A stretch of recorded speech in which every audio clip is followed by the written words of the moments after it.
ಎಸ್ಎಸ್ಟಿವಿಯಲ್ಲಿ ಜಾಹೀರಾತು ನೀಡಲು ಈ ನಂಬರಿಗೆ ಸಂಪರ್ಕಿಸಿ. ನಾನು ಬೆಂಗಳೂರು ಮಿನಿಸ್ಟರ್ ಆಗಿದ್ದಾಗ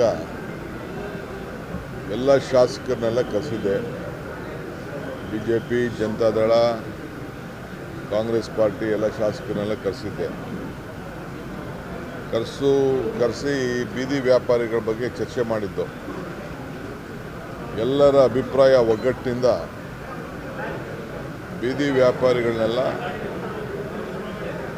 ಎಲ್ಲೆಲ್ಲಿ ಟ್ರಾಫಿಕ್ಕಿಗೆ ತೊಂದರೆ ಆಗ್ತಾಯಿದೆ ಅವ್ರನ್ನೆಲ್ಲ ತೆರವುಗೊಳಿಸಬೇಕು ಅನ್ನೋದು ಎಲ್ಲ ಒಟ್ಟ ಅಭಿಪ್ರಾಯ ಆಗಿತ್ತು. ಮೂರು ಪಕ್ಷದವ್ರದ್ದು ಅಭಿಪ್ರಾಯ ಆಗಿತ್ತು. ಆ ಪ್ರಕಾರ ಕೆಲಸ ನಡೀತಾ ಇದೆ. ಆದರೆ ಅವರಿಗೆ ಸೈಡಲ್ಲಿ ಹಾಕೊಳ್ಳಿ ಅಂತ ಹೇಳಿದ್ದೀವಿ. ಆಮೇಲೆ ಸುಮಾರು 60,000 ಜನ ನಾವೊಂದು ಸರ್ವೆ ಮಾಡಿಸಿದ್ದು. ಅವ್ರಿಗೆಲ್ಲ ಗುರುತಿನ ಚೀಟಿ ಕೊಡಬೇಕು ಅಂತೇಳಿ ಕೆಲವರೆಲ್ಲ ಸರ್ವೆ ಮಾಡಿಸಿಟ್ಟಿದ್ದೇವೆ. ಒಂದು 30,000 ಜನ ತಳ್ಳೋ ಗಾಡಿಗೆ ವಿವಿಧ ರೀತಿ ವಾಹನಕ್ಕೆಲ್ಲ ಅರ್ಜಿ ಹಾಕ್ಕೊಂಡಿದ್ದಾರೆ. ಅದು ಕೂಡ ಈಗ ಟೆಂಡರ್ ಕರೆದು ಅವ್ರಿಗೆಲ್ಲ ನಾವು ತ್ರಿಚಕ್ರ ವಾಹನಗಳನ್ನು ಕೊಡಲಿಕ್ಕೆ ಆಲ್ರೆಡಿ ಎಲ್ಲ ವಾಹನಗಳನ್ನೆಲ್ಲ ತರಿಸೋದು ನೋಡಿದ್ದೇನೆ. ಸೊ ಅದು ಕೃಷ್ಣ ಬೈರೇಗೌಡರು ಮಾಡ್ತಾರೆ, ಹೇಳಿದ್ದೀನಿ ನಾನು. ಆದಷ್ಟು ಜಲ್ದಿ ಅವ್ರಿಗೆಲ್ಲ ವಾಹನ ಕೊಡಿತಾರೆ. ನಾವೇನು ನಿಗದಿ ಮಾಡ್ತೀವಿ ರೋಡ್ಗಳು ಅಲ್ಲಿ ಅವ್ರು ಇಟ್ಕೊಳ್ಳಿ. ಅವ್ರಿಗೇನು ನಾವೇನು ಯಾರಿಗೂ ಹೊಟ್ಟೆ ತೊಂದರೆ ಮಾಡಬೇಕು ಅಂತಿಲ್ಲ. ಬೀದಿ ವ್ಯಾಪಾರಿಗಳು ಇರಬೇಕು.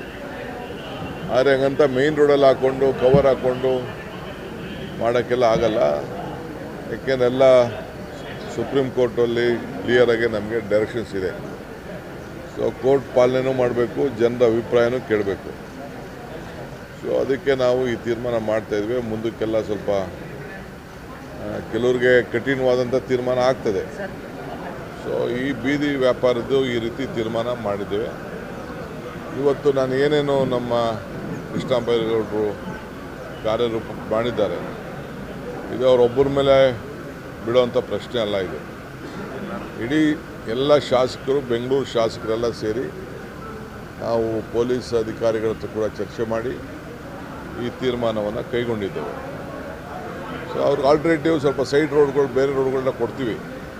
ಬಟ್ ಅವರು ವ್ಯಾಪಾರ ಮಾಡ್ಕೊಂಡು ಸಾಯಂಕಾಲ ಹೋಗಬೇಕು.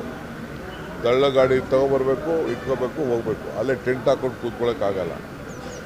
ಸೊ ಎಲ್ಲ ನಾಗರಿಕರಿಗೆಲ್ಲ ಅವ್ರವ್ರ ಬದುಕು, ಅವರವರ ಪಾಪ ಆಸ್ತಿ ಮುಂದೆ, ಮನೆ ಮುಂದೆ ಹಾಕ್ಕೊಂಡ್ರೆ ಯಾರು ಸುಮ್ಮನೆ ಇರ್ತಾರೆ.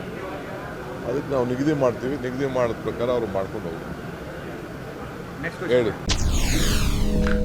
SSTV ಸಿನಿಮಾ ಜಗತ್ತಿನ ಕ್ಷಣ ಕ್ಷಣದ ಸುದ್ದಿಯೊಂದಿಗೆ.